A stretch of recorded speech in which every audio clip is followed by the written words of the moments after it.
Hey guys, we're just about to go live to talk about the Pan-Canadian Masterclass, the sizzling event of the summer. Now over 4 days, 5 events, going to be amazing. The place to be for Canadian wine. The event of the year. Yes, so get all the latest updates on that. And I'm just about to saber a wine to blind taste Carl, and we got other wines open too. So let's chat Canadian wine. There you go.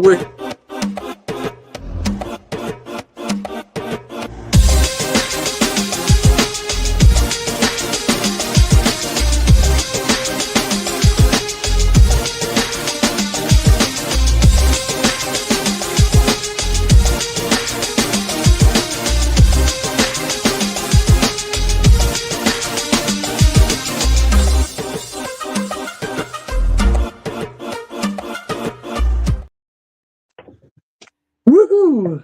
Canadian wine lovers, Carl's Wine Club members, everyone across the country, welcome. It's Wednesday, it's 5 o'clock Pacific. It's time to unwind. It's time to sit back. It's time to crack a bottle of Canadian wines and enjoy. Right now, and it is our lucky night because this, okay, I might as well say it. I'm going to blind taste you on a bubbly.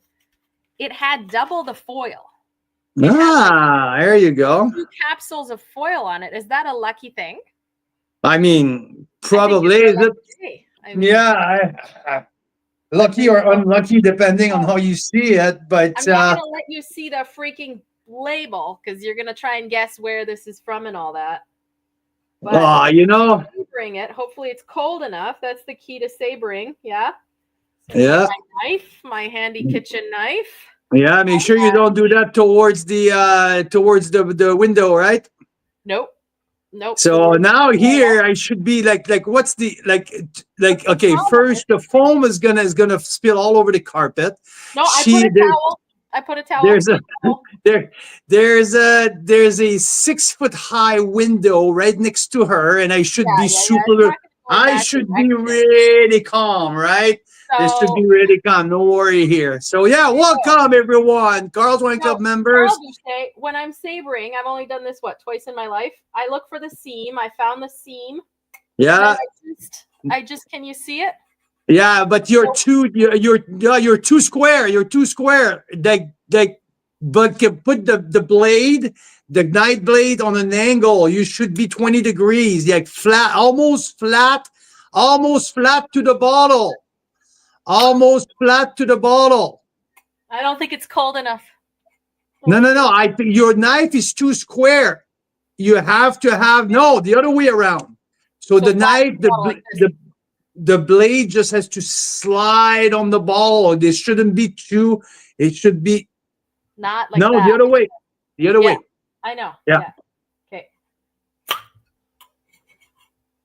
Woo! There you go. There you go. She just saber a fucking bottle of bubbly in the living room.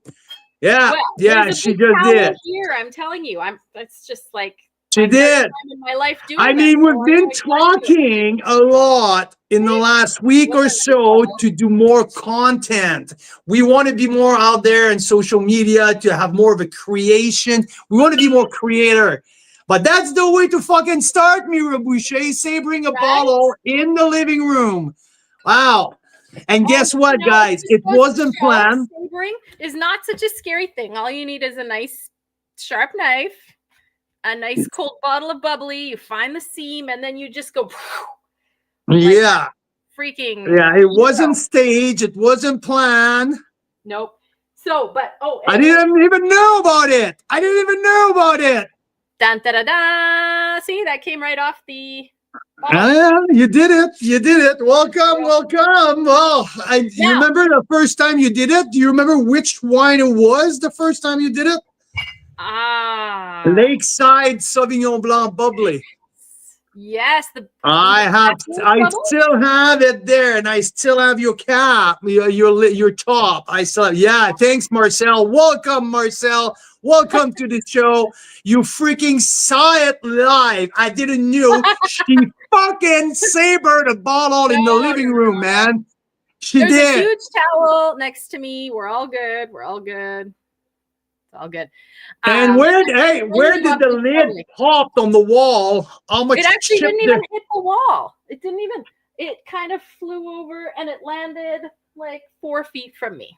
Sabering is much safer than people like to think. I mean, of course, it can explode like it did once live for you, Carl. Yeah. We'll have to find that video whenever we do this blooper reel from our early days because I sure did.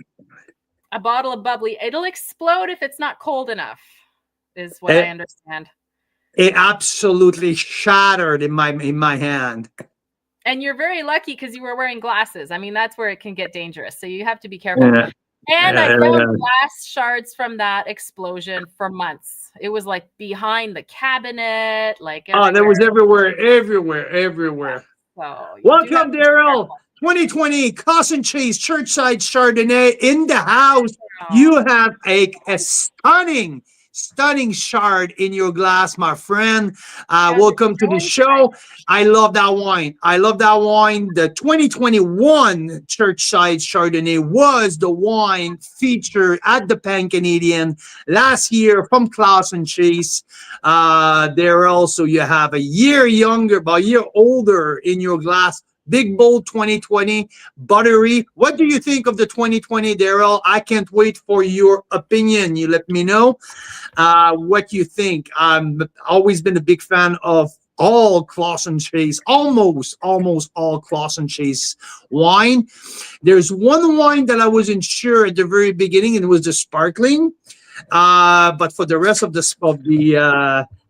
lineup, man, I'm a big fan of Keith Tyers and everything he does. And Keith, I was on the phone with Keith late last week. He was on his way to Ottawa, and he will be joining us for the weekend in Niagara.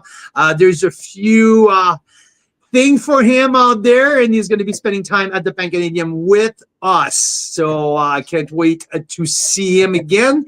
I should have a box of Clausen Chase hitting the transportation, the Canadian transportation system in the next week or so. Apparently, there's a bunch of new bottling just happened, and Keith is sending us some sample for us to taste. So I can't wait.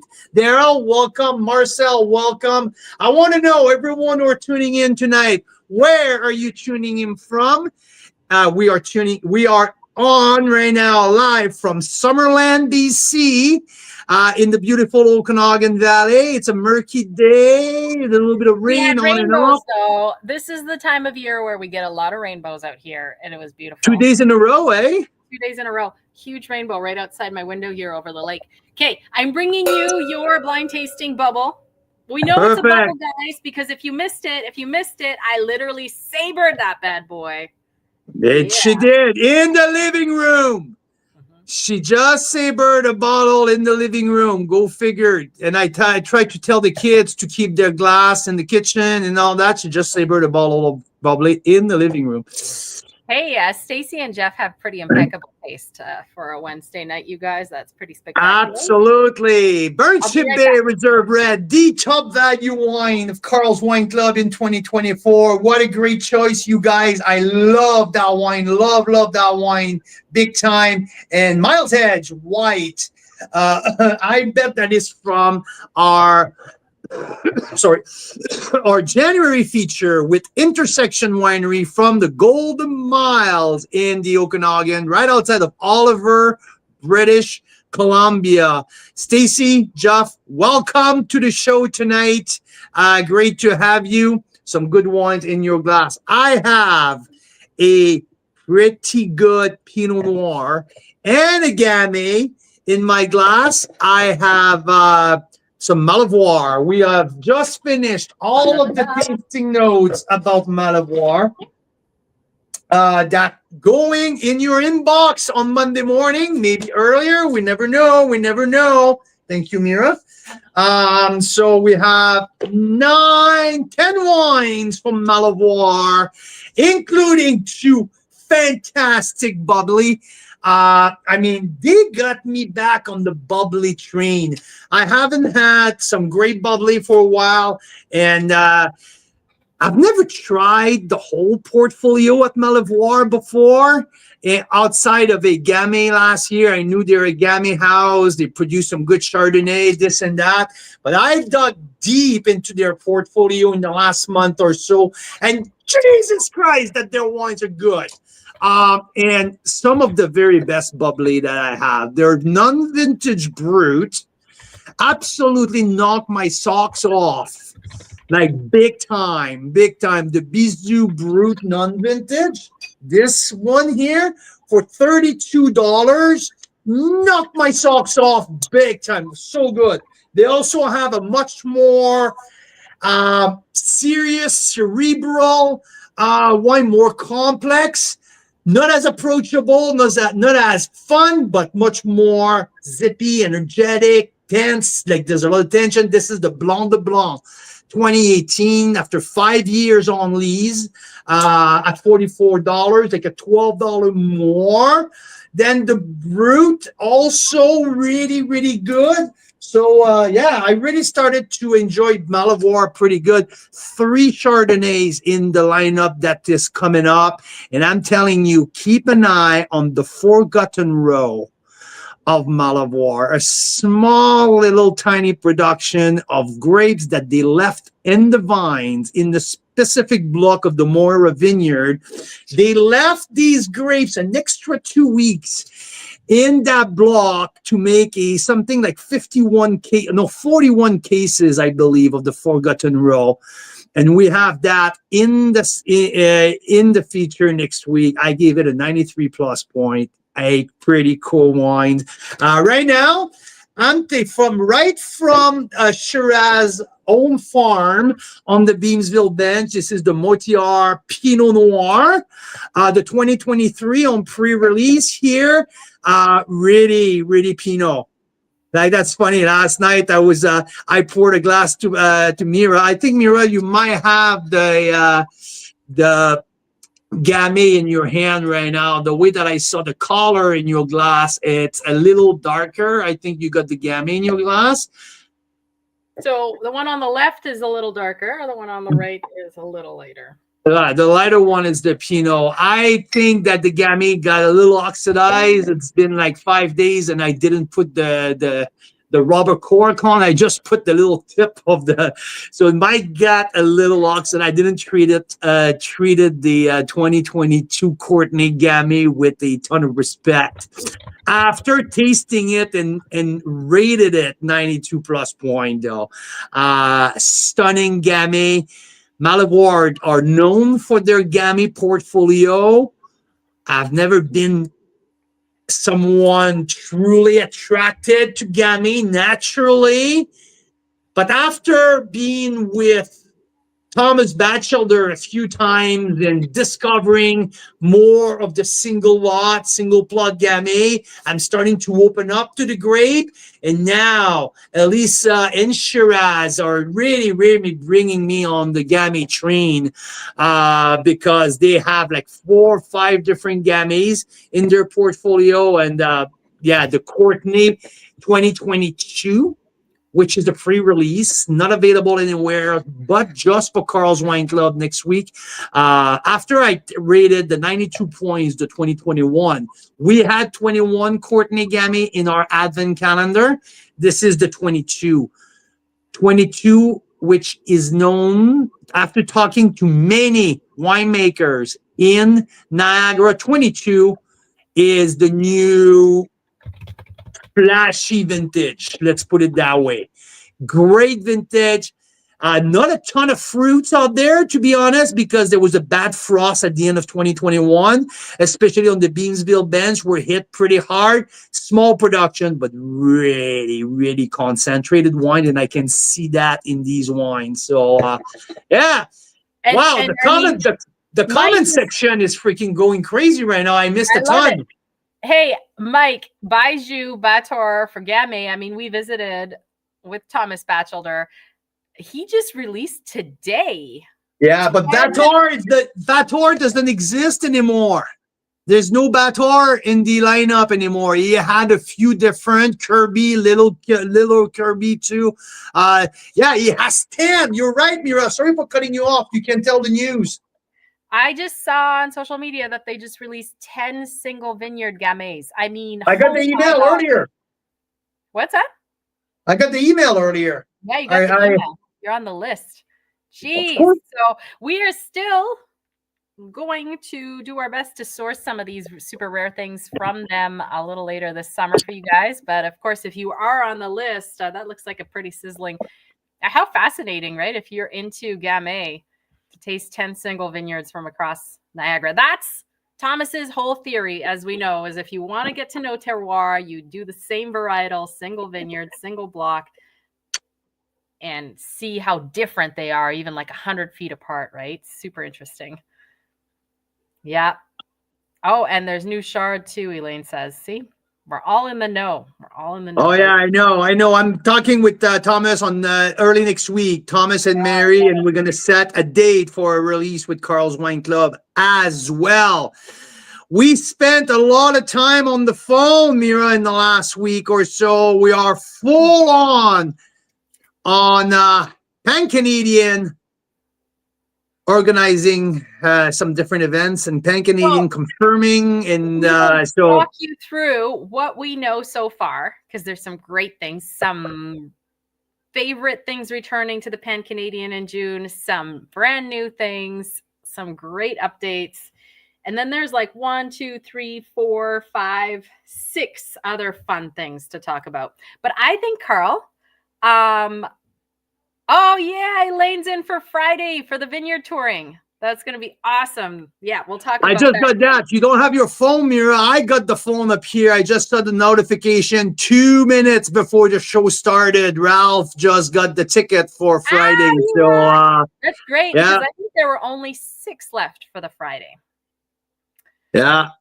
So they'll have some Tantalus Syrah. Oh.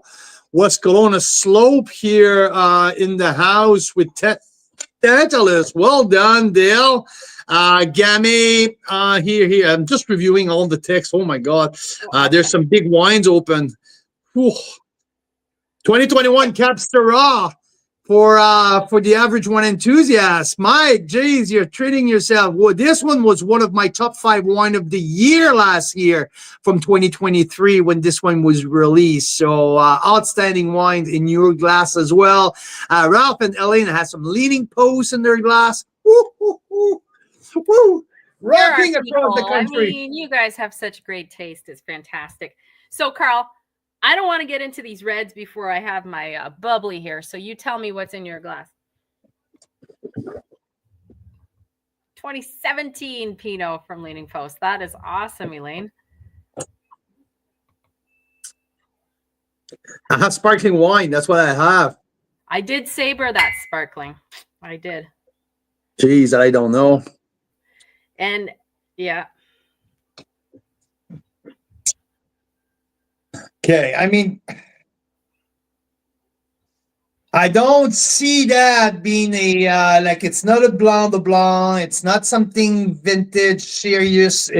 I would say it's maybe more of an entry level, under $30 type of sparkling. That's my first, hint is you're right. It was fairly recently bottled for the kind of bubbly it is.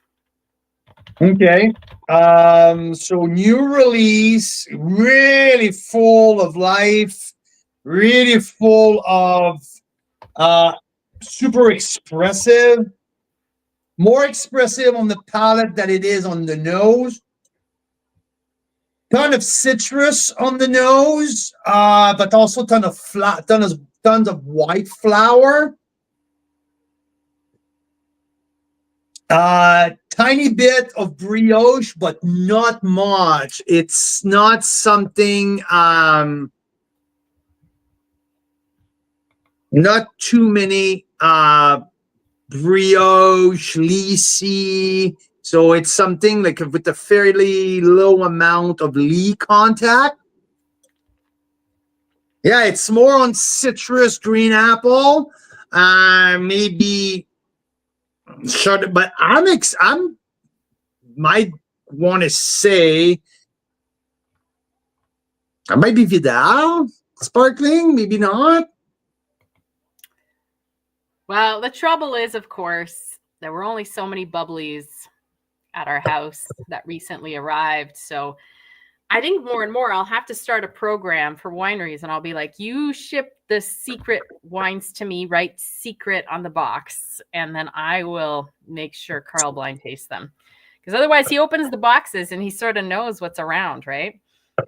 Yeah, I do, but I thought that the last bubbles we had, I thought that the last bubble we had, there was the one from Malivoire, because Kern and Co didn't send any bubble, so we still have like the fumé to go. All of the, but so these were the bubbles we picked had up some. Oh yeah, last week. Oh my god! So grape bubbles to me make me want to go. Okay, we need to see if the seafood shop in town has fresh stuff, because if you have grape bubbles, to me that's like got to have either some oysters, some fresh mussels, I don't know, something seafoody. And this was spectacular. It was in a white wine sauce, fresh bread. Oh my gosh. That's summer to me. That is spectacular. yeah, So it was pretty good, I have to say. You're telling me you're a little bit confused. And to be fair, we've given this wine less than a week to sit after it traveled across the country and was fairly recently bottled. So, you ready for the reveal? Mm. It is 75 Chard and 25 Pinot. Okay. Okay. It is traditional Brut. Yeah. So yeah, I would have guessed traditional. There's that bit of yeah. Okay. And you said around the $30 mark? Yeah. Yeah. 35 including tax. Okay. So like 31 and a half before tax. 31. Which, by the way, is a new thing, my Ontario wine-loving friends. Yeah, I know, that kind of pisses me off. I have to express my opinion here. That kind of pisses me off. I love what happened on the other side of the country when we're talking price point. I knew exactly how much it was. I didn't have to get my fucking calculator out of my pocket. It was clear. It was the price. Now it's changed. So yeah, so it used to be that both BC and Ontario both had all-in prices for alcohol. And then I think at some point the government-run liquor stores said, let's just go pre-tax. And essentially it was a way for them to increase their taxes without having to change anything. They just said, it used to be $20 and now it's $20 plus tax. And then with the HST debacle, when we had the HST holiday, oh fuck, that's exactly what the LCBO did. They said now you are allowed, because I think before Ontario wineries 100% across the board always had tax in, and I think it was that was a rule. It's not that like if they had the choice. So now they're like, you're allowed to do either. So some wineries will be tax in, some wineries will be tax plus. Makes it a little more confusing. Yeah. So don't get confused. I think for now, at least, we're going to try and keep everything tax in. But as things progress and change, like they're saying that by July 1st, they want to have raised interprovincial trade barriers in so many areas, including alcohol. And if that happens, the tax situation might start to get like very different for every province, right? So I don't know what we'll have to do. We'll see. So who the heck is that? Where did you get that bottle from? Oh, hey, Marilyn. The bottle is, are you ready for this? You forgot what arrived with our Kern & Co. It is Foreign Affair. Ah, geez, I forgot about that one. Right? Oh, that's Foreign Affair. And you can see it's 2022, and they did say it was very recently bottled. So that's why it's a little bit more probably in a different phase. So 2022 vintage? 2022 vintage, 12% alcohol. So it's nice and lighter. 75% Chard, 25% Pinot. And they agree with you with the white peach pie. I think you mentioned something about light floral. Yeah, floral, tropical, citrus, but a little bit of orchard all around it. So yeah. Okay, yeah. I mean, to me, this is a 90 points for sure. Because this is good. I mean, this is not like it's I love good. the finish and I love the saltiness on the lips. I mean, The that's finish lingers. The bubbles, to me, in that, the key to me is the consistency of the bubbles. There's no burst of bubbles. There's no like it's, yeah, and look, Fine the Mount bubbles Ridge. are consistent. There's a nice richness on the mid palate. The acid, like, I mean, what I mean and all that, it's well balanced, very well balanced and consistent bubbles. So this is enjoyable. Is there any percentage of appassimento in there? Because sometimes they throw a Good 10, question, because they often 15%. do that. Yeah. So I don't, it's very low on RS because it seems to be close to, like, it's dry. It's probably like 4 grams of, it's not a steer, but it's not more than 5 grams of residual sugar by any shape. Like I would be shocked if there's any, if it's any more than 4 or 5 grams of residual sugar in there. Yeah, I don't see any details about that. So I don't know. I would assume that if there is appassimento in it, they would say, right? So yeah, Derek, we featured Foreign Affair, what, a year ago, Carl? Yeah, a year and a half, maybe. Yeah, a year and a half. They used to be fairly dogmatic that they were including a little bit of appassimento in everything. Like they had a Riesling with a little bit of appassimento, like the wine made from the dried grapes. That's a lot more concentrated and often has a little bit like more sugar and concentration. And now they've moved to a little bit more of a wine-driven, terroir-driven approach. Well, they have a full line with no appassimento at all, I believe. Yeah, they're like, hey, if the wine will be better with appassimento, we're going to put appassimento in. But if it doesn't call for it, need it, we're not going to. So I think that's a sensible approach. It's smart. Yeah, and a great team at Foreign Affair. Yeah. Great team. That's funny that we mentioned Kern and Co. because the wife, Adam Kern, the winemaker owner, like his wife works at Foreign Affair as well, and good friend of ours here in BC who works right across the street from us here, or up the hill at the Okanagan Crush Pad, A-Wire in Garnet Valley Range. John Daniel Steele used to work at Foreign Affair as well before making his way to Western Canada. So, yeah. Daryl's having a small epiphany here that if he buys all the Batchelder, 35 current releases, 40 current releases, he might just go bankrupt. So yeah, you got to be careful with that one. Yeah, but wait a minute, Daryl. I mean, if you output the best of the best available for you, so instead of buying 30, you might have to buy 15, 16, but they're all going to be. They're all so good, though. I mean, I will test drive them all for you, Daryl. I'll do the tasting. I will do that. I will do the hard work for you, my friend. I'll do that for you.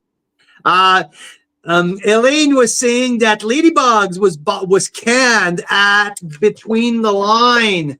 That's the Malabar. Yeah, the Malabar rosé, right? We had that during the Wine Wednesday about a month ago, and it was really quite nice. It is. So that's the Ladybug here. So just so you know, Malabar is throwing a free can of this little sparkling rosé in each and every order.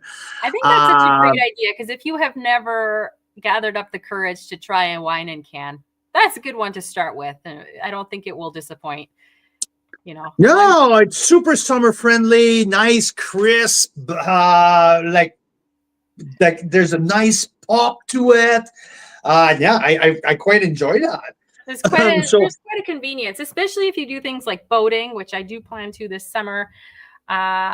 Easy to slip a few of those into a small cooler, and you don't need glasses, and can be fun. But to be honest with you, Mira, I will find a way to put bottles in a bigger cooler and take it with me as well. So, but yeah, I like that. Yeah. Actually, I like that. Like it's easy to bring to the ballpark if you have a couple bases, like a double header at baseball. And I mean, of course, follow the rules where you are. Put it in a concealed whatever in the Okanagan. They're quite like open-minded these days. Ever since they made it legal to smoke crack in public parks, you can now also drink alcohol, because for a while people were complaining. At the beach. There's a few beaches around us. We can't have a beer, or have a wine. So they changed that. Now we can luckily do any of it. So you can have some nice wine in a can at the beaches. Yes. Yeah, totally, Elaine. The cans are nice. I think it helps too for like shipping. I mean, if you ship a flat of those little things, it's like shipping 2 bottles of wine. It's quite small and friendly to 90 ship. plus for that little sparkling to trad here. 90 plus. I like it. None. So gross. Drinking at the ballpark, watching our son play ball. Good memories. Yeah, I mean, I mean, everything in moderation and fun, right? I mean, I don't drink myself, but I will have a ton of fun looking at my wife from the bench, because I usually coach baseball. Looking at my wife having fun with the can of ladybugs in the stand, saying, "Yay, go!" So that would be pretty awesome. I love it. No, I like that bubbly from Foreign Affair. I would say 90 plus points. It's a alcohol, I'm gonna bet. I mean, I have that put in perspective the non-vintage Bizou from Malavoir. Like I gave it a 93 points. Like these are same. This is 32, and what you put in my glass, it's 35. I mean, that's what, and this is good. It's the same price. This is good. But this is exceptional. So 32 plus tax, we're at around 36. So I think they're exactly the same price. Yeah, but I said that Bizou was like, wow. Exceptional. Yeah. Abso-freaking-lutely. Yeah. So Mira, how about we get into our Pan-Canadian Masterclass recap, where we are, because I mean, that was the goal for this show today. I love that we went off the rails. Quick rundown. So we are arriving probably Wednesday at this point, because we're going to hold on, Mira. Yes. Rob had a question here. So Rob Hammersley, winemaker, owner of Back Market Wine Company. Thanks for tuning in, my friend. What we had at my place on Saturday, that's the Black Bizou. That's the Blanc de Blanc, the 2018. This one, I gave this one a 92 points. This one, I gave it a 93 points. I thought that the less expensive wine, the non-vintage Chardonnay Pinot Noir, is a little bit, to me, it has a little bit more roundness, approachability. There's a big $12 gap in between the two. Wine, which made the difference between the points. I thought for 32, there was over the top. I really appreciate this one at 44. But for me, 44, put it in the premium category, right? And yes, really good. I mean, it's 92 points. Precise, dense, energetic, everything I want for a Blanc de Blanc. But this absolutely got me like over the edge. So I give the nod on the. But Mira, I think Mira had the little brush on the Blanc de Blanc instead. So she really liked the salinity and the flintiness, the seriousness, and the price point. I mean, it's the most expensive. That's where she tend to go first. And but yeah, So, Rob, here is your answer. You had the blah, blah, blah, my place. So, before we do the Pan Canadian, Mira, we have Rob here live. How about before we go in the Pan Canadian, let's do a quick little recap of the synchromesh vertical Oh, that that was we did epic. on Saturday night. I mean, it's not every That was weekend that you can something sit else. down and taste 5 And synchromesh wine. speak of the devil, look who just joined us. The woman responsible for this whole thing, Jan and Karen, donated these bottles for research purposes.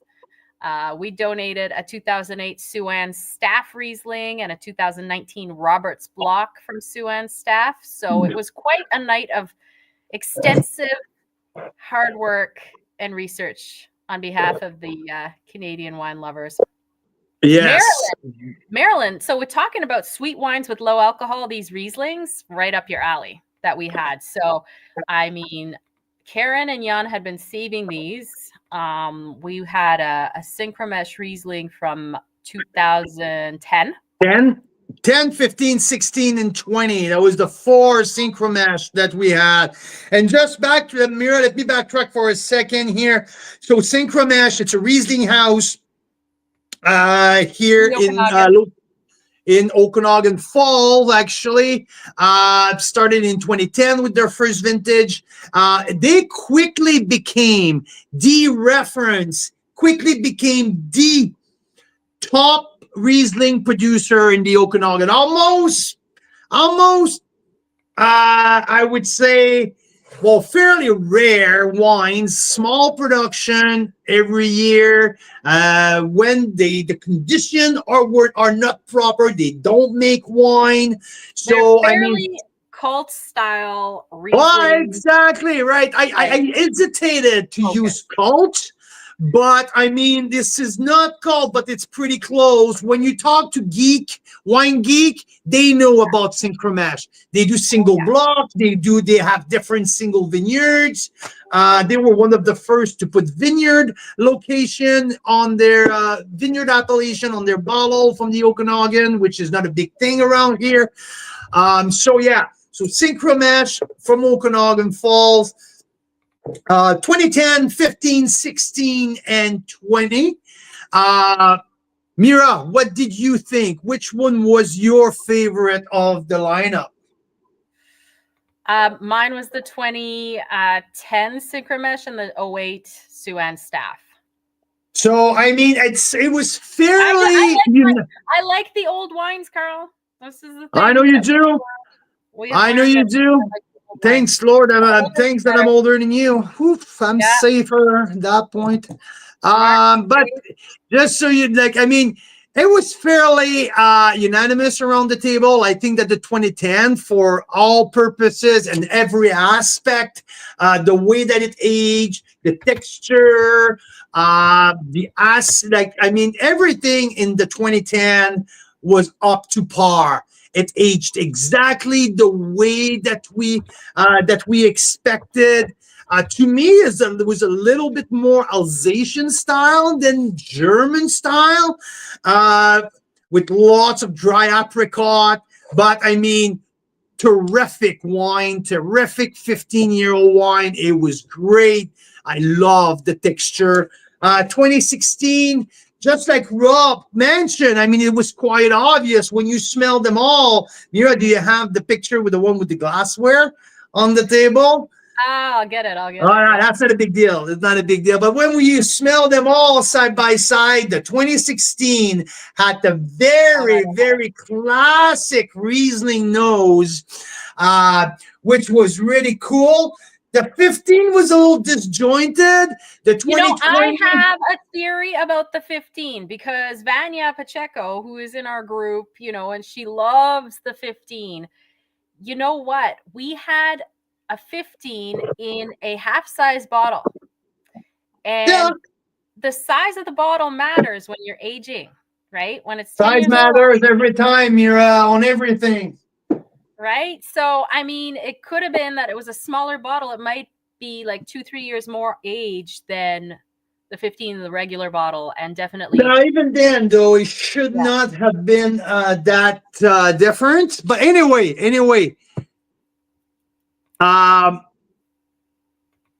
this was, if you look at it. The which one's that? The 2010. Yeah, that was my favorite. That was something else. And the 08 Suan. I mean, that's the thing with those well-aged Suan. Well, that's the thing, right? We do a Riesling night. We bought a smoked ham, bunch of sausages, and Rob showed up, and guess what? He had a bottle of who? Of Suan Staff in his bag. So here we go. So brought that. Oh, okay. The 19. He brought the 19. Oh. So we had to benchmark our 4 BC Riesling with one Niagara. So we had the Queen of Riesling as a benchmark. So Suan was in as a little test comp, and we had a 2008 left in our cellar. So later, we pulled the 8 and Suan to put it side by side with the 2010. So it made a great night, a unbelievable, incredible finish, and it was fun. It was really, really fun. We had a ton of food. We had a ton of great conversation. It was all about wine almost, and grateful. Thank you, Karen. Thank you, Jan. Thank you, Rob and Michelle, for joining us. Christine, it was a great, fun night. So yeah. Now, we were just about to talk about the Pan-Canadian Masterclass an hour ago, and we haven't started yet. So there we go. Okay, real quick. So we are going to probably arrive on the Wednesday. We have some stuff to do, including we're going to do our very best this year to have a 12-pack of all the wines being poured during the masterclass. Well, I have to, before, Mira, you go there, I have to tell you, it's not going to be all the wines of the masterclass because there's more than 12 wine this year. I just have to say. So there's going to be a 12-pack available, but not of all the wines. There's some wines who are not going to be in the pack. That's true. That's true. Because there's more than 12. And overall, between the 5 events over 4 days, overall, I think there's going to be about, 20 to 25 wineries involved this time? Yeah, there should be over 100 wines. You can expect to taste close to 100 wines. If you go to all events. If you got from Thursday 4 o'clock and you leave on Sunday night, you can expect to taste 100 wines. Yeah, I think so. So, and that's the VIP All Access Pass. I think we have 4 left. We just sold 1. Okay, yeah. So there you go. So, Jackson Allett from Toronto. Oh, perfect. Well, Jackson, a guy from Toronto. I don't know. His name is Jack Sommelier. So yes, I recognize his name very well. That's awesome. Yeah. So welcome, Jax. We can't wait to have you for all the 5 events. It's going to be epic. So there's not too many. Yeah, he just got the VIP All In Pass. So amazing. That's awesome. Can't wait, Jax. So we start on the Thursday night from 4 to 8 p.m. We are going back to where it all started 3 years ago at Bellaterra Vineyards. These guys were gracious enough to say, you know what? We've been part of the main event, pouring Bellaterra wine at the main event with Luca Puglisi or Fred DeProfio speaking at the main event. They said, we've done that for 2 years. We're going to give space to someone else on that panel. But they're hosting our welcome reception in Niagara-on-the-Lake at Bellaterra Vineyards, where it all started. It's going to be a very casual drop-in between 4 and 8 p.m. Maybe you're just coming to Niagara from out of town. You drop in. We're going to have some great barbecue going. Pig Out Barbecue is most likely going to do all the food. And then there's going to be a good amount of wine stations to check out. You'll get a nice glass of bubbly from Bellaterra to start, and then you go around to the wine stations. These are wines that are not being poured at the masterclass, but the winemakers are there, and you'll get a chance to taste some different wines. Yeah, there's going to be some wines from Prince Edward County, some wines from somewhere else in Niagara, maybe some wines from BC as well. So we had a great anywhere from 60 to 120 or so people at that, dropping in and out between 4 and 8 p.m. on the Thursday night. And that one is only $65. So if you are around in Niagara on that Thursday night, you get dinner, you get a ton of amazing wines from across Canada. I mean, but more than that, you got connections. You're gonna connect with our traveling winemakers. You're gonna connect. We would like to have people from the industry in Niagara to drop in, come and meet us, come and meet your counterpart from British Columbia. Come and spend time at Bellaterra around the pond and meet some of the most passionate people about Canadian wines. And so, yeah, we want to invite the industry and make it a big success. I would love to have 100 people there under the tent. That would be my goal. So that'd be awesome. So that's a Thursday night. Mike, very good. He started training for the Pan-Canadian. It is, you got to take it seriously. I mean, push-ups, sit-up, squat, and all of that. Jogging every day. I mean, you got to be in shape. Okay, so then on the Friday, it's going to be an epic day. Learning from our vineyard tours the last few years, we know that it is hard to part after you spend a day with winemakers in vineyards. Vineyards are almost spiritual places, and to be in the vineyard, it's just like it's teeming with life, right? Like if you watch a vine, you can almost see it grow. It's so alive. So beautiful.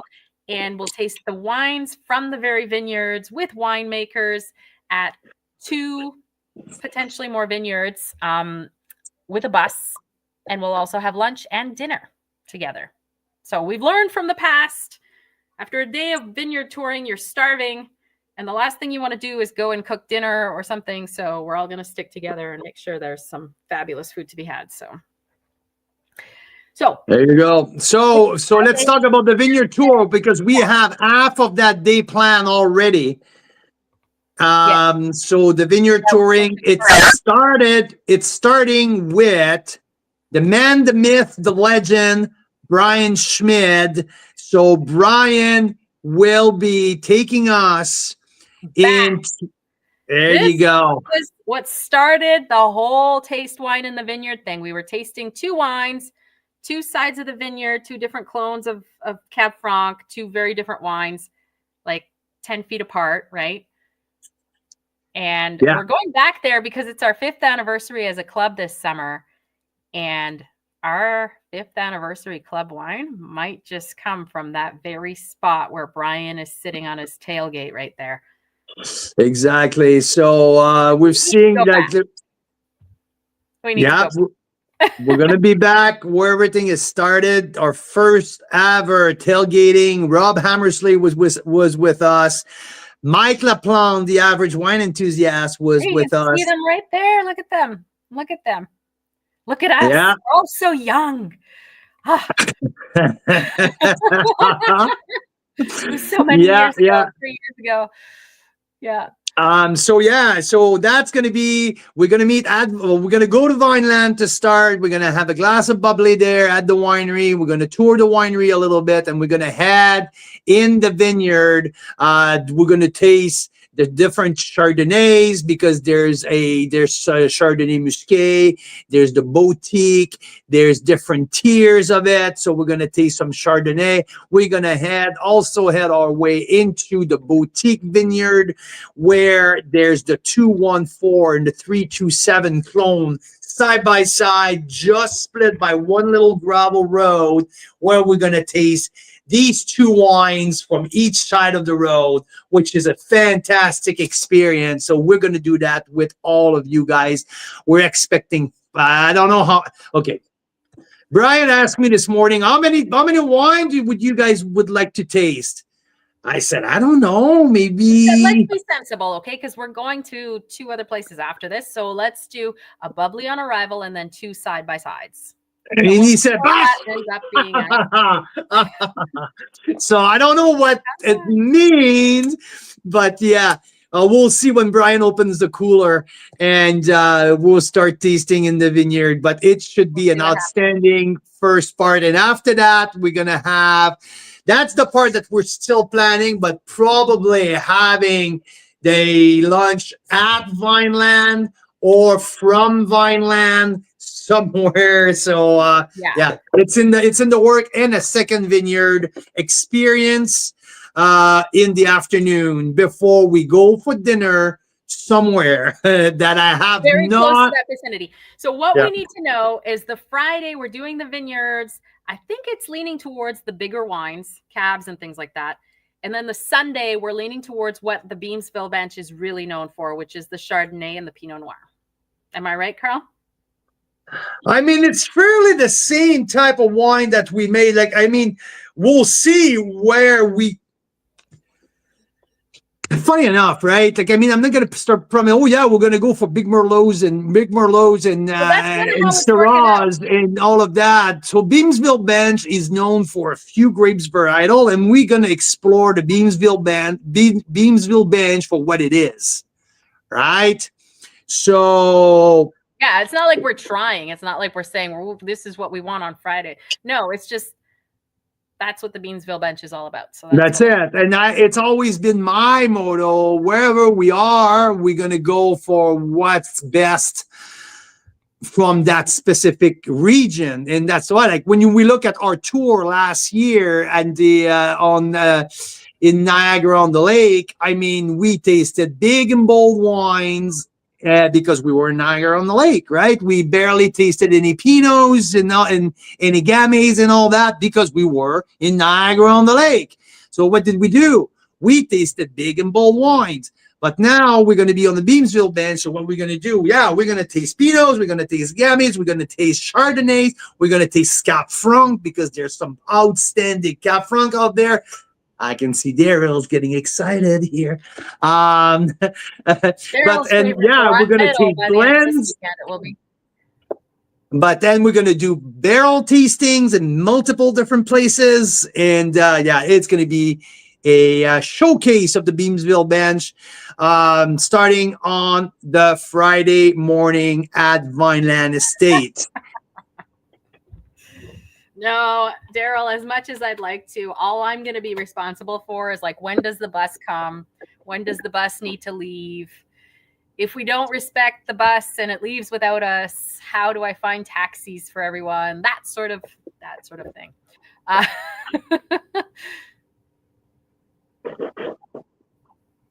Yes, Clay. And I mean, that's the fun thing about Vineland. They do barrels, they do stainless steel, and they do concrete, right? Did I miss something, Clay? The what?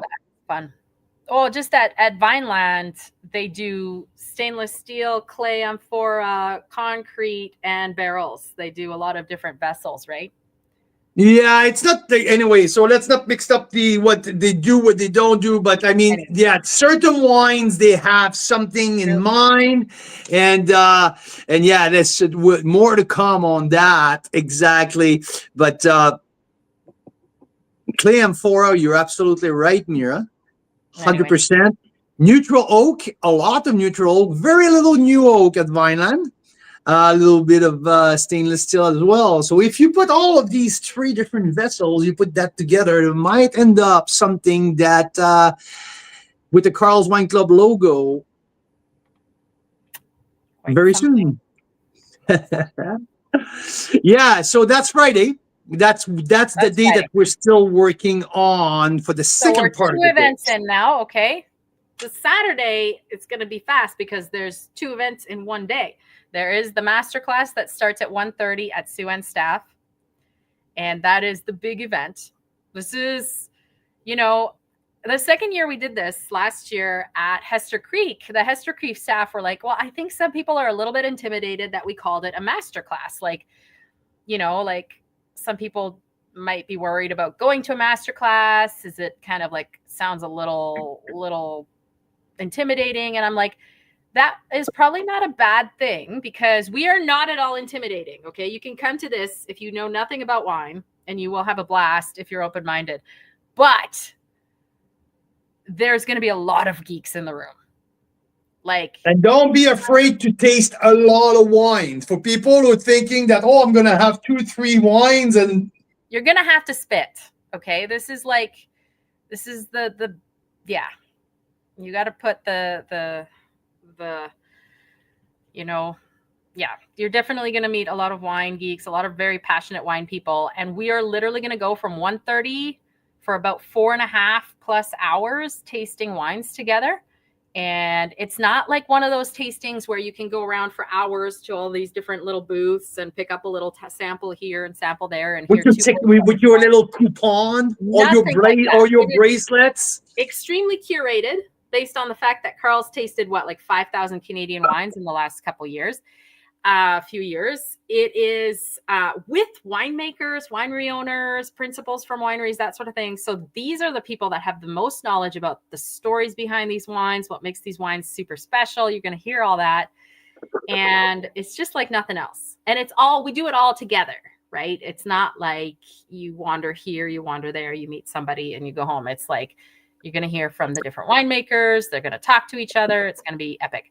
Elaine, Mira, there is no other place in the country at any other time of the year where you can taste wines from Nova Scotia all the way to Vancouver Island and everything in between, where 2 tasting rooms are separated by 4,800 kilometers.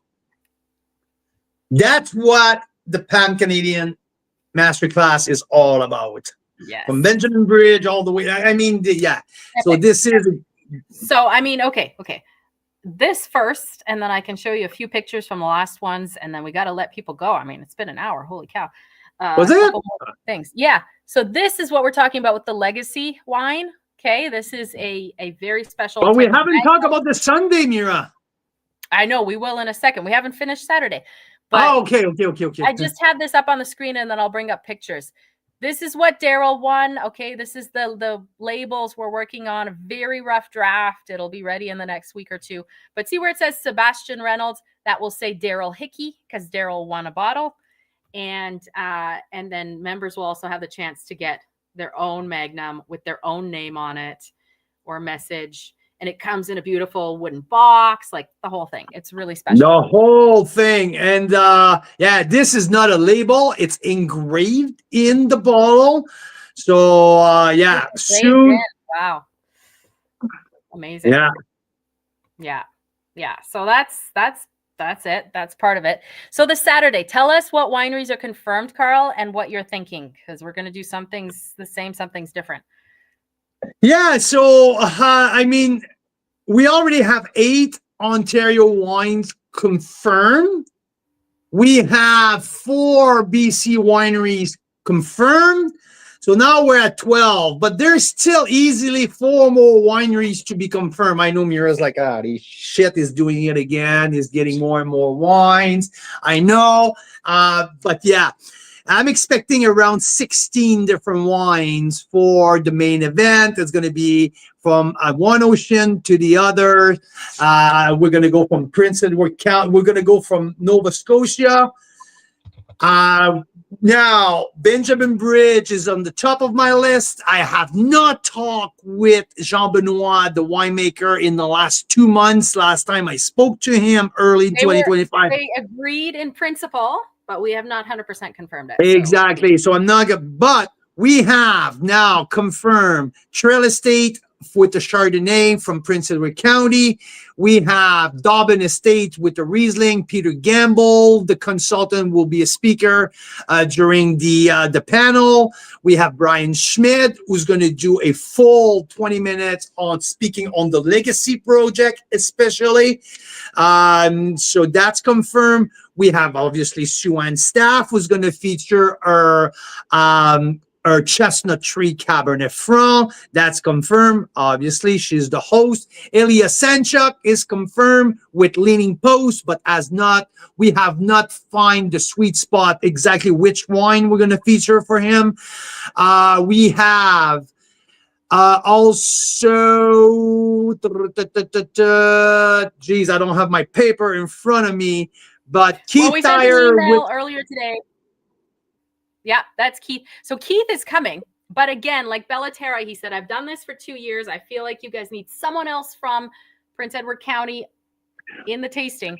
But Keith is going to be there. Keith is probably we're going to hear from him because we just love hearing from Keith.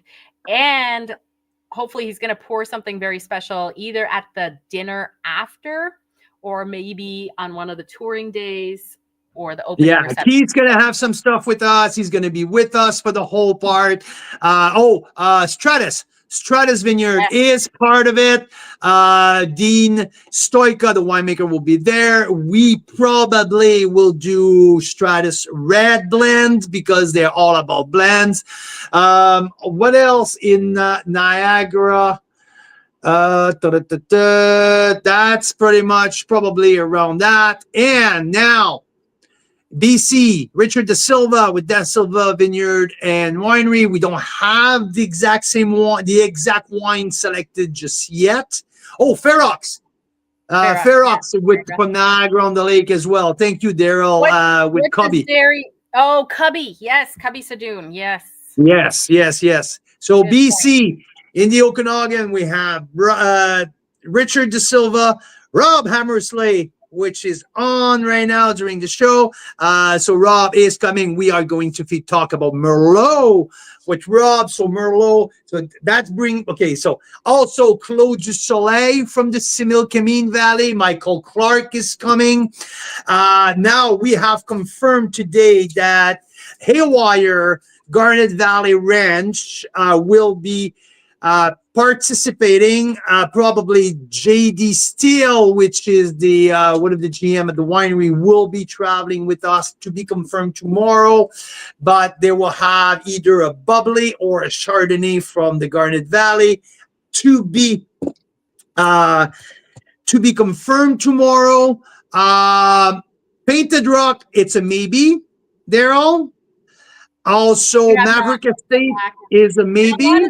The founding wineries that have been involved for 2 years are being very humble and saying, hey guys, let's find fresh wines to taste and fresh people to sort of feature, just to be fair. Exactly. I like them all, so it's great for me. And this was Clay's friends who had already put this year's masterclass in their calendar at last year's, so hopefully we'll see them there. But yeah, I'm just flashing pictures of the last couple events that we did, and you can see how they grew and how ultra special these things are. This is not a normal tasting. This is very, very cool. This is sure not. And what I want to do this year, changing the format a little, it will be more of a varietal focus.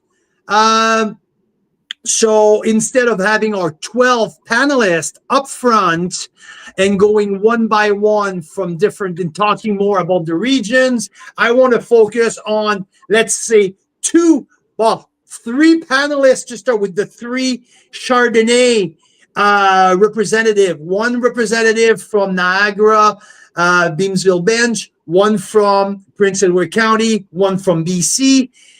3 panelists talking Chardonnay for 20 minutes, everyone tasting the Chards. After that, let's switch the 3 people from Chard. We're going to have 2 people from Riesling, Peter Gamble from Dobbin Estate, and someone from BC talking Rieslings for another 15 minutes. We're going to do that like Rob is coming with the Merlot from BC, pair with, let's say, Cubby at Ferox. We have a Merlot from Lake Niagara on the Lake, and the Merlot from Caledon. So that's how I would like to approach the panel discussion this year, where we focus on varietals and how different they are from opposite direction, from opposite region of the country. To feature, can you imagine that? Clos du Soleil Syrah side by side with Mouchedre Syrah. That's crazy. Talking about the Similkameen and the Lake Erie North Shore region. How different could it be? Right? So that's a little bit what's in my head right now. So Mira is working really hard to extract all of this thing in my head to make it feasible and operational. So that's where Mira is at right now. She's in the extracting phase. Elaine and Ralph, of the you'll be there on the Friday. You can't make it on the Saturday. We are looking at maybe we can put together a pre-recorded snippet of interviews from each of the traveling and winemakers who are there, giving kind of a synopsis of the whole thing to people who can't be there. So that will be also fun, especially if you get the very special case of Cross Canada wines, because we do plan to put some very fun bonuses in there, like the booklet. So we had last year was the first year we did a booklet, and we want to take that to the next level because it's a great little keepsake, and you have all the vineyard maps and stuff. It's pretty fun. So we'll see if we can do that and add it to the box, as well as maybe a golden ticket, so that if you actually visit any of these wineries from coast to coast, you get a free tasting, and maybe then they'll know you're a wine geek, and they might pull out some special wines for you as well. So there you go. There you go. So that's a little recap. Oh no, that's only the Saturday. We haven't talked about the Sunday yet. And we'll already have tasted 75 wines or so before you hit Sunday. 1:30 till about 6, right? And then we're going to take a break so they can reset that room for dinner. Some people are going to leave before dinner, but whoever's hungry and staying for dinner, there'll be a bit of a break. We'll walk around the vineyard. We'll have maybe an appetizer, and then we'll come back into that tent at Sue-Ann's and have dinner, where there's a moment for maybe a few more special wines that we can taste. That's Saturday. Sunday's our last day. Sunday, we are winery touring. You know what's the fun part that I just thought of? What? Packing your shit at the house between Saturday night and Sunday morning. After the Pan-Canadian, we stumble back to the house and people go to bed. Sunday morning, we're leaving for winery touring, but the winery touring starts at 10 on Sunday. So there you go. But you get couple butter tart for breakfast, a few glass of mimosa, some of Sandy's famous macaroons, and some of the little quiche, right? These little egg bites, right? Yes. And so after that, we're heading out winery touring. Well, it has to be a very late checkout, because by the time we're done winery touring, it'll be like 4 p.m. So I don't know about that, but we will have cars and things we can lock our things in, or bring them on the bus, I guess, if we want. But no, there's no bus on the Sunday. So there's no bus. Yes. Unless we raise the price for another X amount.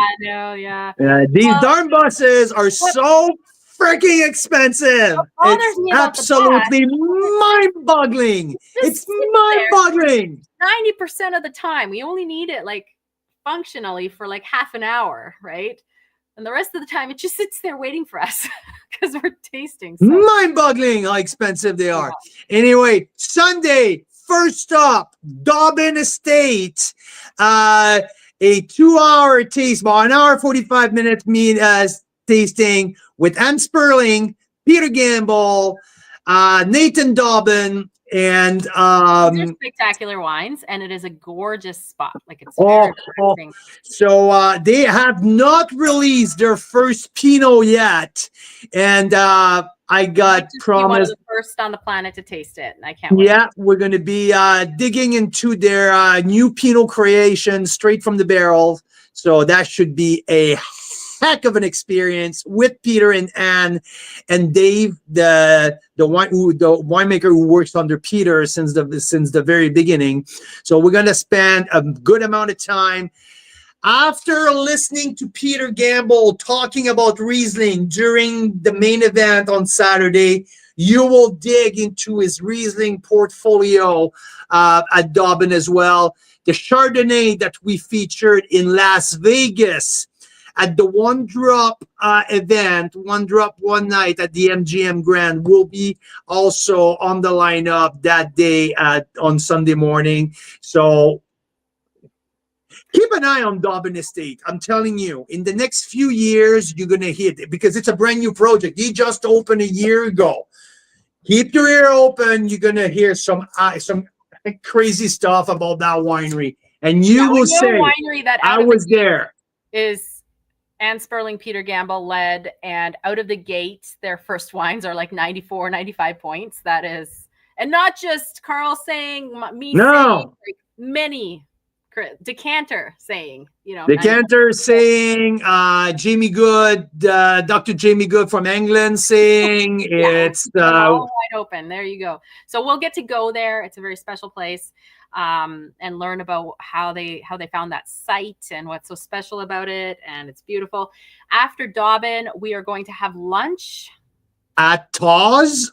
So we're going to go to one of the iconic winery of Niagara, Beamsville Bench. It's Taw's Winery, Murray Taw's. They've been known for 20 years as one of the very best Pinot Chardonnay Cab Franc producer. So we're going to be at Taw's.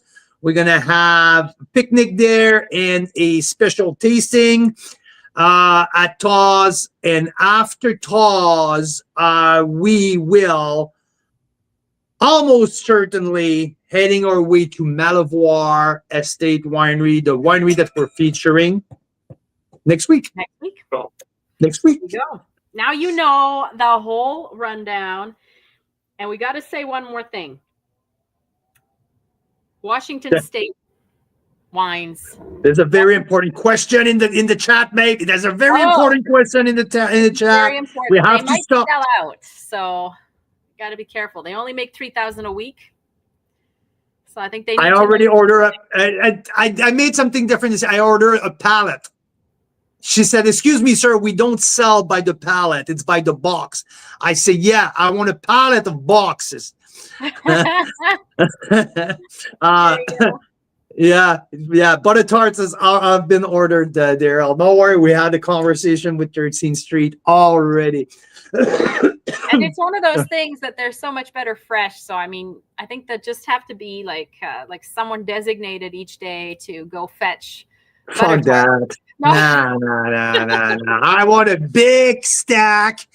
At home, a box in our room, a box in the kitchen, a box in the bathroom. So everywhere we go, but then I want cheese. Vicky, I'll bring the soft cheese. We have some out here. I'll see if we can get some cheese curds. Okay. It'll be butter tarts, cheese, diet of butter tarts, cheese, and wine. Fabulous. There you go. Okay, that's the end for the Pan-Canadian this year. You're gonna hear about it almost all weekend. We're gonna promote that. We're gonna tell you officially scores of the wines that's going to be featured and all that. We had a long chat with Sue-Ann today. We had a chat with the AV guy. We're going to have a chat with the kid. Like it's on the way. It's crazy. We have an AV guy this year that is, an actual professional AV company. Because as you get past 100 people in the room, and especially if it's a tent as a room, you got to know what you're doing with the sound, or you won't be able to hear it. So that's for the Pan-Canadian. You know what I'm looking forward to? What's that? The welcome reception at Bellaterra. I think that's the one that I'm the most excited about. I don't know why. I don't know why. There will be quite a few members of the industry there too, so that'll be fun. I am so thrilled. Local winemakers. It'll be great. That's something that to be around Lou and Marcel and Fred and like chirping at each other and I can't wait. I just can't wait for that to get there. That's for the June 19 to June 22nd Pan-Canadian Masterclass 3.0 Return to Niagara. Here we are. So that's all about it. You will also hear from us a little bit as we announce sponsors. For sure, ASL Print Effects is in. They print many of the labels that of the wineries involved. And they will be printing most likely the Carl's Wine Club 5th anniversary wine labels. The speakers this year, ASL is going to provide personalized wine labeled bottles for each speaker. So some pretty cool stuff. We really appreciate these guys, ASL Print FX, for their support. So yes, very exciting. One more thing before we go, babe. One more thing. We have booked April 14th. It's not this upcoming Saturday, the following one. Carl, that is a Monday. No, April 12th. April 12th. Sorry. Saturday, April 12th, starting at 4 p.m. Pacific, 7 Eastern. We're going to be live mini marathon of BC wines. Get this, crafted in BC with grapes from outside of BC, because as we all know, 2024 did a number, 95% of the grapes in BC there was no crop. So they had to bring in grapes. This was pre-tariffs. This was pre-whatever, pre-everything. So the point, Mira, here is like there's so many negative, like the tone is so negative out there. There's that big war, tariff war. There's the big fuck you to you, like everything. And I want to bring the positive, all of that.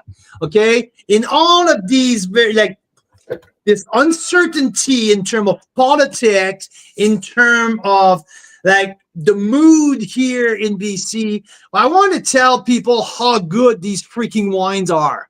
Okay, because our winemaker went out to Washington State and Oregon, sourced some pretty amazing piece of land, some outstanding fruit, brought them to their winery, and make wine with the same passion that they make wine with their own estate fruit. So they created some wines that not only they really had to, because some of them had to make wine every year to stay open. And now I just want to show all the people who are going to listen how good they are. So that's right. That's the goal. That's the goal. Rob made a Chenin. Rob made 8 wines that we are very excited about from those grapes. 12. Oh, 12. Amazing. It's exciting because otherwise, like, I don't think that Rob might not have a chance to work with Chenin Blanc. I mean, people might not have a chance to work with Cinsault or Grenache, right? These are not varietals that are widely planted in BC. And it's really exciting to see what our talent, and I believe talent is part of terroir. It's part of how we interpret what these grapes can do. What I want to do, and like all of the varietals marathon that we do, we're gonna have winemakers joining us in interview. I'm gonna have around 50 wines. There's already Are you 7 kidding me? We said we'll start with 12. We're at 50. Yeah. Are you serious? But I'm at 20 wines right now, and I have another like 8 wineries to confirm, so I should be around 50 wines. So I said a mini marathon. I guess a mini marathon is 50 wines. Okay. Anybody? Oh yeah. Okay. I'll try to keep it around 40. Okay. Well, I don't. It's fine. You can do as many as you feel like your mouth is going to handle before falling off your face. I mean. But I guess a lot of these wines are whites, rosés. They're all whites and rosés, right? For the first bottling. So I might have a few tank samples from reds, but the unfinished wine. But my thing is I'm going to do the same way. Clay, you are invited. Anyway, I'm going to connect with you, Clay. If you're in town that weekend, I want you up here. Come and taste with us. There's going to be, I already have Hester Creek confirmed, Clos du Soleil confirmed, Lunescence confirmed. By the way, Lunescence has an Albarino, so apparently it's absolutely off the chart. I can't wait. So Black Market has confirmed.